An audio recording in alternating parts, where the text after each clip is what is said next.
Okay, so I'm here interviewing my grandparents about their experiences in protests regarding the Vietnam War. And I'll just start off with the first question. How was life as a teenager slash young adult like during Vietnam? Or the Vietnam era? Well, it was a lot of negativity on one side and positive on the other side. There was a lot of people against the war. Mhm. But then there were other people that were for the war. So there was a lot of tension, a lot of protesting. We went to a lot of protests as we were like teenagers. And went to a lot of protests, and it was an intense time, a very difficult time. Very divided. Very divided. Yeah, very the divided. country was very divided. A lot of the students were against it Yeah. because they felt the government didn't really explain what we're even doing there. Yeah, why we were there. It actually started in the 1950s, and then in 65, I think it was 66, more and more U.S. soldiers were sent there. Mm-hmm. And, by the end of the war, there was over 58,000 soldiers killed, Mm-hmm. 300,000 wounded, and no one really explained why we were there. It was kind of just like, oh, you're expected to go in for your country, just go serve your country without and explanation. Young, 18 years old, 19 years old, and all getting killed over there. It was like, that's all we saw at that time, was all these young guys going in, and some No girls. no one thought it was a national security, right? No. They didn't know why we were even there. What was our purpose? So it was a really crazy time. A lot of protests. Mm-hmm. A lot of protests. Walking out of school, Yeah. people would pull the fire alarms and then just walk out of school. And we'd all walk out and sit outside, protesting the war. Yeah. Mm-hmm. But it was that throughout the country. Yeah. And then in the middle of it, in like 69 or so, there was a protest at Kent State Oh, that was terrible. University, Mm-hmm. and National Guards killed some students, so that just made it worse. So That made it so much it was worse. really a crazy Then the time. country was really divided. The Really country divided. was, so many people were against it. Yeah, the older people saying, "Oh, it's America," and the younger people saying, "What are we We doing don't there?" belong there. Yeah. We don't belong there. Like, especially people who were like forced into by the draft, who didn't support the war, didn't want to go in for a We war. were in the middle of a that draft, which was terrible. So Mhm. these young guys, 18 years old, were being drafted to a war they didn't even understand. They Or didn't maybe know why. didn't even support. They and were didn't forced really into it. support it, but they had no Mhm. choice because of the draft. They had to go. Mhm. And so it made it. And then they started the draft, the lottery, Yeah. Oh, yeah. Mhm. which I was part of that, and I was ready to go to Vietnam, and then they called off the draft. What number were you? 17, I think. 17? He was a very low number. He was going. I actually went to they brought me to the draft board, and they did physical, and I was just waiting to get called. My brother joined in 1968. He joined the Air Force, Mhm. and he was in the Air Force during Vietnam. Yeah. Mm. So it was a Crazy time, scary time. crazy time. Yeah. It was. Okay. All right. Next question. Why did you find yourself involved in these protests? What was the general opinion or reaction of the war like for the people around you? Well, we were young. Like I said, we were in high school, Mhm. and almost everybody we knew, our age, was against it. So you automatically, you just felt it was, we didn't belong there. We didn't want our soldiers going over there. Mhm. So we all kind of stuck together. The older generation, some of them were more for it, but the younger generation of the 17-year-olds, 18-year-olds, we didn't want it. We just felt, we were seeing, like I said, young guys getting killed, and for what? Like, well, what a white... There's no transparency. They're just going out there. And our country wasn't really being threatened by them. Mhm.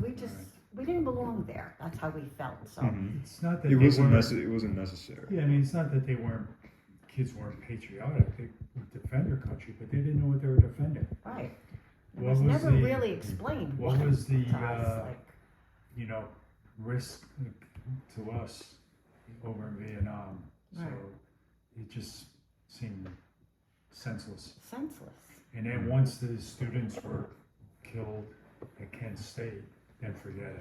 Then it really, it the just- country really was The divided. whole country was so divided. It was a terrible Mhm. time, terrible. Kids used to pull the fire alarm in high Yeah. school Yeah. for protest, and then one day they pulled the fire alarm, which they did weekly, Hmm. and everybody was told to stay in your class, don't leave. And then what they did, they had put some kind of dye on the fire alarms, Oh, so you could see their and hands. then if you washed it, it spread, It spread, and then they figured out who was doing they it. caught They caught the them. ones that did But- it. Just bad time. All right. Yeah, it was tough. Did you have any further involvement in protests related to Vietnam? And how many protests about did you go to? I went to quite a few. I remember going with my friends. We would go. They used to have them at a big park. I forget the name of the park now. And Brookdale Park, maybe? maybe it was Brookdale.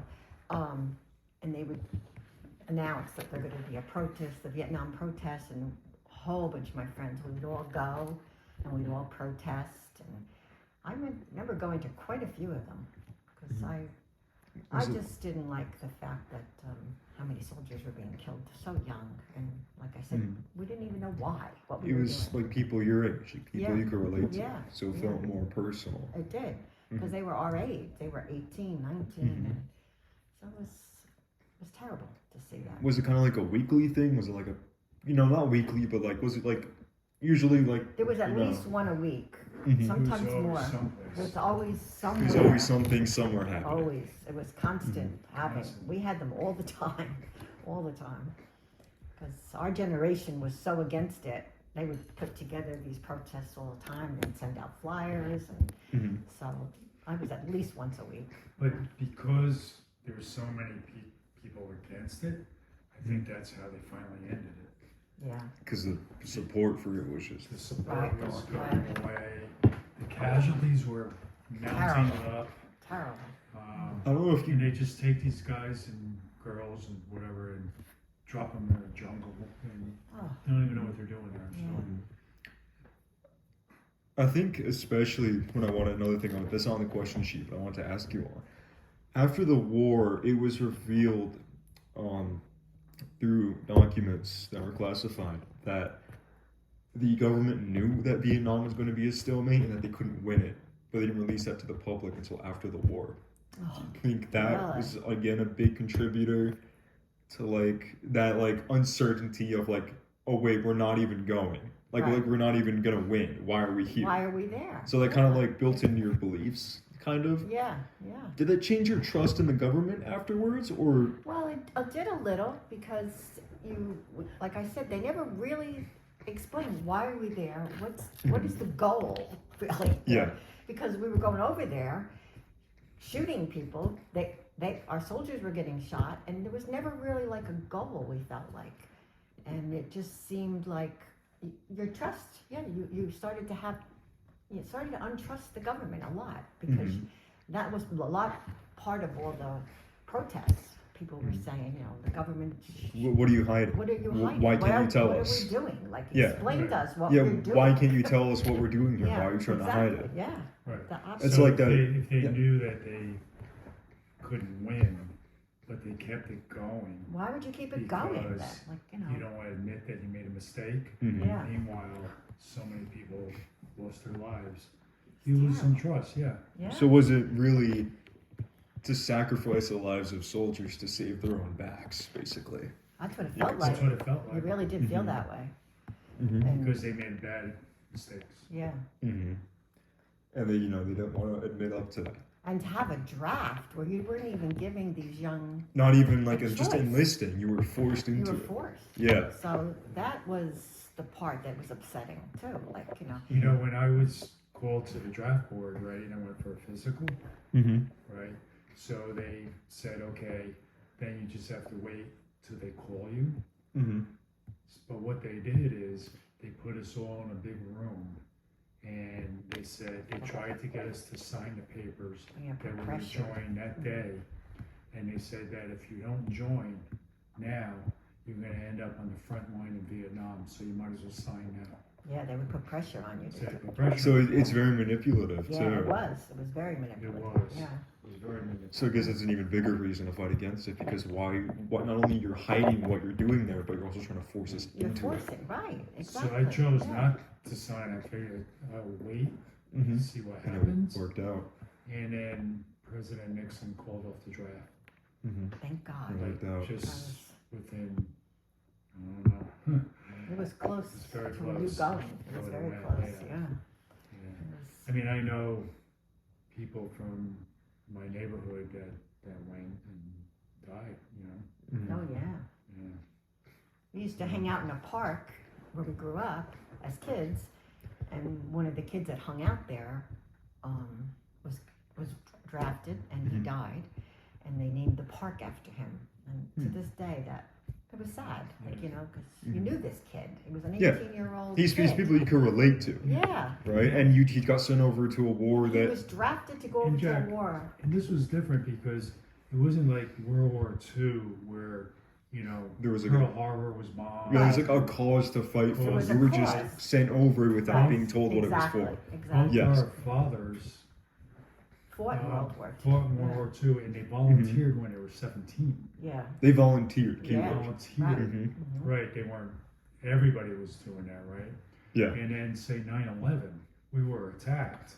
Right. So you didn't, this is what we were defending our You're country. defending your There was a country. This, we basis. didn't know That's what a we were Yeah. difference. You were just Yeah. sent over without like having any reason to Exactly. really Yeah. fight. Yeah.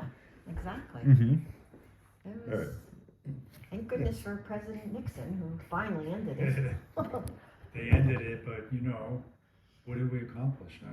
Nothing. You Nothing. didn't even win. No, we Yeah. accomplished really nothing. Yeah. And what's weird about it now, Vietnam is probably one of our friends. You Yeah, know, right. Just like Japan is one of our friends from World War II. Mhm. So Yeah. things change, Yeah. but that's because the people in charge changed, Yeah. Exactly. Mhm. Yeah. right? Right. Alright. So, I've got one last question to ask. Okay. How has voicing your opinion openly affected yourself? And do you think speaking out against what you think is wrong important? Absolutely. Mhm. Especially in today's world, you have. I think it's important to speak out. Mhm. You do it. You don't get aggressive and violent. It should be, Mhm. but I absolutely believe in speaking out, talking against things that you think are Mhm. wrong, standing up for people who are being wrongly accused of things. I absolutely believe in that. And I think maybe it had to do, well, I've always felt that way, but maybe the Vietnam War, going to those protests and experiencing that as a Mhm. teenager has made me even stronger on that, where I feel it's important to speak out and say how you feel about something. so you should speak out, Mhm. but base it on facts. Right. You know? Mhm. Don't Right. call names. No name call calling. Stupid names. Right. Any kind of. Don't attack. Don't attack, Speak no out, violence. It should Speak never out, be don't violence. attack. Yeah. With facts. Yeah. Don't attack. Don't call names. Right. And I Never think that's the way to do it. Right now, with social media, there's just too much calling names. No name calling. Mhm. And what does that accomplish? Nothing, Should right? never, Mhm. violence 'Cause should the never facts be an are the option. facts. Never, ever. No violence. Just speak out on how you Speak out. feel.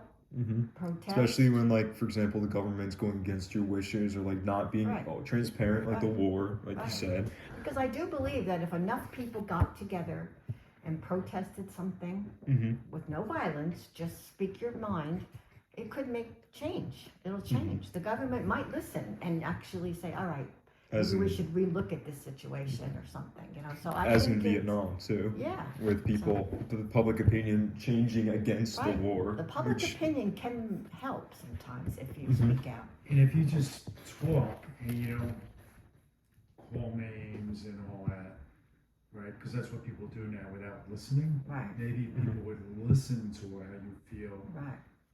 They'll agree or Keep they'll it not agree. respectful, Keep but it make your respectful. point. Not everybody's Right. going to agree with everything, but there shouldn't be this bitter. There's supposed to be an openness to taking opinions as well as talking Right. about it. Right. Yeah. You Like- should be able to both, two people on two different sides should be able to both talk and give your Mhm. opinion. You don't have to ever agree, but maybe you'll come to some kind of a compromise Right. Mhm. instead of going at each other. Maybe you'll hear something you didn't think of. Right. Yeah. Exactly. You know. Sometimes somebody says something and you think, oh, I never thought I of it never that realized way. that. Maybe Like, you're right. You know, that's, you know. yeah. Older generations, for example, taking the opinion of young people during Vietnam. Right. Exactly. Instead of, having not completely just brushing them off. Right, Especially exactly. taking in their opinions that, hey, we don't want to get sent over to a war we don't understand. Exactly. Right? Right. So That's exactly what happened with Vietnam. So mhm, that's why it's good to talk, communicate. Communication is Mhm. huge in every aspect. You communicate. Don't get personal. Don't get disrespectful. Just Mhm. communicate. Mhm. Yeah. And it can change the whole outlook of a situation. I feel. Mhm. Yeah. So I think protesting sometimes is a good thing. It really is. Yeah. But thank you guys for letting me interview you here today. Thank you. Gonna end that off here, but Yeah. It was appreciate you great. guys coming over. Thank you. All right, of course.